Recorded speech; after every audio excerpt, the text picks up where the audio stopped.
Hi friends, કેમ છો? મજામાં? તો આજે આપણે બનાવીશું મેથી વડા.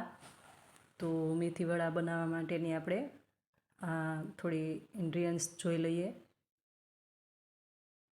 તો આપણે મેથીની સાથે સાથે પાલક પણ લઈશું ને ધાણા પણ લઈશું.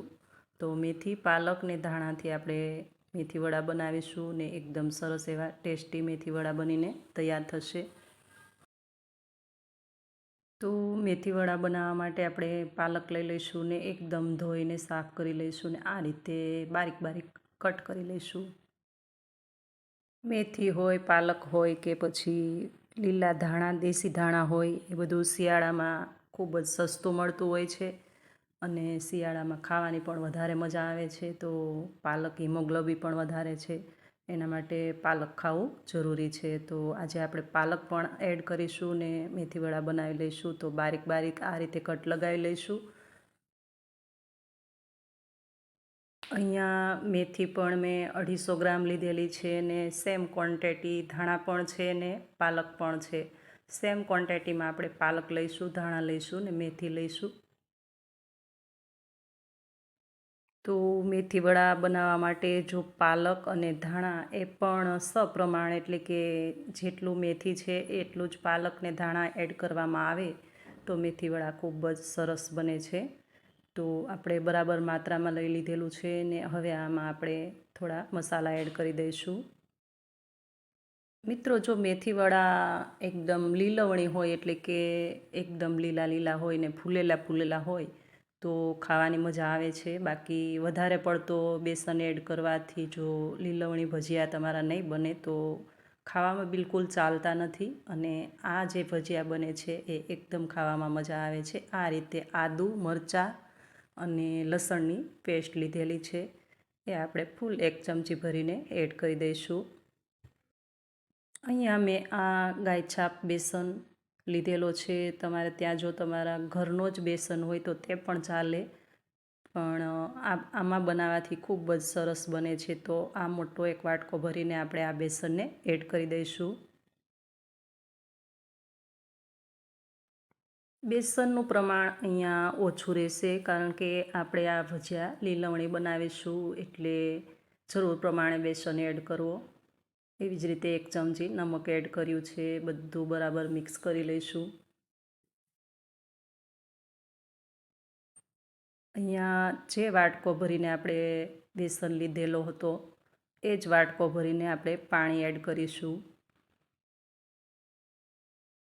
મિત્રો, આ ટાઈમ પર હાથ વડે જ એકદમ મિક્સ કરવું, જેથી કરીને આપણે આદું, મરચાં અને લસણની પેસ્ટ એડ કરી છે એ અને નમક બરાબર રીતે મિક્સ થઈ જાય, એટલે હાથનો જ ઉપયોગ કરવો.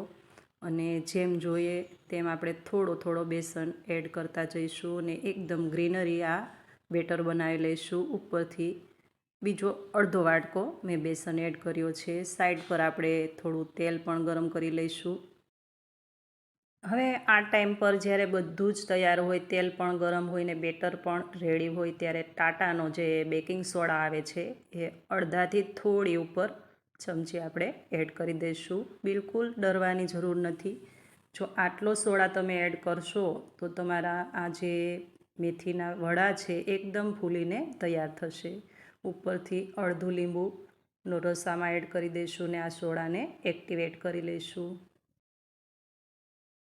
સોડા અને લીંબુ એડ કર્યા પછી આ રીતે ચમચી વડે આ બેટરને એકદમ મિક્સ કરી લેવું. આ રીતે મિક્સ કરશો એટલે તમારું બેટર એકદમ ફ્લફી બની જશે અને ભજીયા તમારા એકદમ ફૂલીને તૈયાર થશે.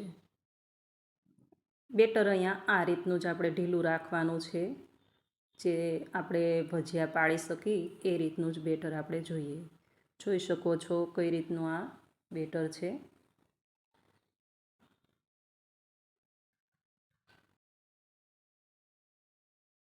હવે આ મેથી વડા બનવા માટે આપણું બેટર એકદમ પરફેક્ટ રેડી છે.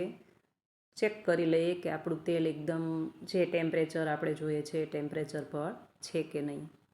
જોઈ શકો છો આ રીતે થોડો એવો લોટ એડ કરવાથી જો ઉપર આવી જાય ધીમી ગતિએ તો તમે એમાં વડા પાડી શકો છો. આ રીતે મીડિયમ સાઇઝના વડા પાડી લઈશું.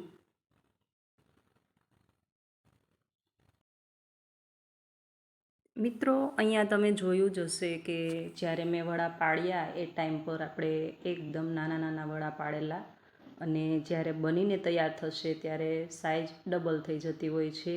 એનું મેઇન કારણ છે જે બેકિંગ સોડા આપણે એડ કર્યો ટાટાનો, એ કેટલી ક્વોન્ટિટીમાં એડ કરવો. કારણ કે ઘણા બહેનોને ડર હોય છે કે બેકિંગ સોડા વધારે પડી જશે તો આપણું આ મેથી વડું કે કોઈ પણ વડા લાલ થઈ જશે. તો એવું બિલકુલ નથી હોતું. સેમ ક્વોન્ટિટી પ્રમાણે તમે આ રીતથી જો એકવાર બનાવશો તો વડા પણ ફૂલીને એકદમ સરસ તૈયાર થશે. અને જો વડા ફૂલશે નહીં તો ખાવામાં બિલકુલ મજા નહીં આવે. તો જોઈ શકો છો આ રીતે એકદમ સરસ રીતે આપણા વડા ડબલ સાઇઝ થઈ ગયા છે.